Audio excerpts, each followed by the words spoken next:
नमस्कार मंडळी, श्री स्वामी समर्थ. श्रावणातील शेवटच्या सोमवारी शिवामूठ कोणती, शिवामूठ कशी अर्पण करावी आणि श्रावण महिना बोलता बोलता संपणार आहे.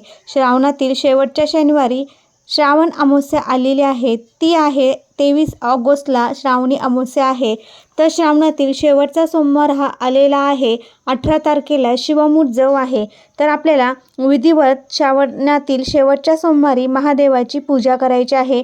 अभिषेक करून शिवलिंगावर आपल्याला बेलपत्र, धोत्र्याचं फूल, फळ अर्पण करायचं आहे. त्यानंतर भस्म लावायचं आहे. आणि शेवटच्या सोमवारी शिवामूठ कोणती आहे, तर शिवामूठ ही जव आहे. तर 3 वेळेस आपल्याला ही शिवामूठ अर्पण करायची आहे. शिवामूठ अर्पण करताना कोरडी अर्पण करू नये, ओली शिवामूठ अर्पण करायची आहे. शिवामूठ अर्पण करता एक मंत्र म्हणायचा आहे, तो 3 वेळेस आपल्याला म्हणायचा आहे. शिवा शिवा महादेवा परमेश्वरा ईश्वरा माझी इच्छा पूर्ण कर देवा, असं 3 वेळेस आपल्याला शिवामूठ अर्पण करताना हा मंत्र म्हणायचा आहे.